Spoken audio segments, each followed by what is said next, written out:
ఎన్టీఆర్ జిల్లా Nandigama MPDO office వద్ద TDP శ్రేణులు నిరసన తెలిపారు. సచివాలయ సిబ్బంది ద్వారా పెన్షన్ పంపిణీ చేయాలని కోరుతూ ఎంపీడీఓకి మండల టీడీపీ శ్రేణులు వినతిపత్రం అందించారు. వైసీపీ నేతలు తమ ప్రభుత్వంపై దుష్ప్రచారం చేస్తున్నారని, పెన్షన్ పంపిణీ చేయొద్దన్నారని, టీడీపీపై బురద చల్లే ప్రయత్నాలు చేస్తున్నారని టీడీపీ శ్రేణులు ఆరోపించారు. వాటన్నింటినీ ప్రజలు నమ్మొద్దని తెలిపారు.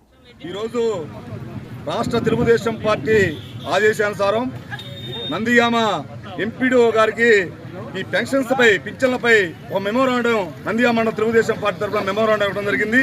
ఈ మెమోరాండం యొక్క సారాంశం ఈ రాష్ట్రంలో ఉన్న తాత్కాలిక ముఖ్యమంత్రి జగన్మోహన్ రెడ్డి గారు ఏదైతే వాలంటరీ వ్యవస్థ ద్వారా కాకోకుండా మేము పార్టీ తరఫున సిఎస్ మెమోరాండం ఇవ్వడం జరిగింది. వాలంటరీ వ్యవస్థ కాకోకుండా సచివాలయ సిబ్బంది ద్వారా ఈ రాష్ట్రంలో సచివాలయ సిబ్బంది 1,35,000 మంది ఉన్నారు.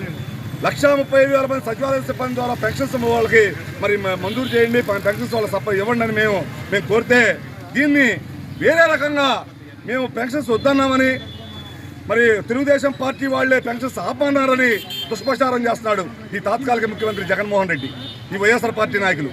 మేము అడుగుతా ఉన్నాం ఈ రాష్ట్ర ముఖ్యమంత్రి జగన్మోహన్ రెడ్డిని, ఈ తాత్కాలిక ముఖ్యమంత్రి జగన్మోహన్ రెడ్డిని, వైఎస్ఆర్సీపీ నాయకుల్ని మేము అన్నది మరి జగన్మోహన్ రెడ్డి గారు మేము అడిగింది ఏంటి?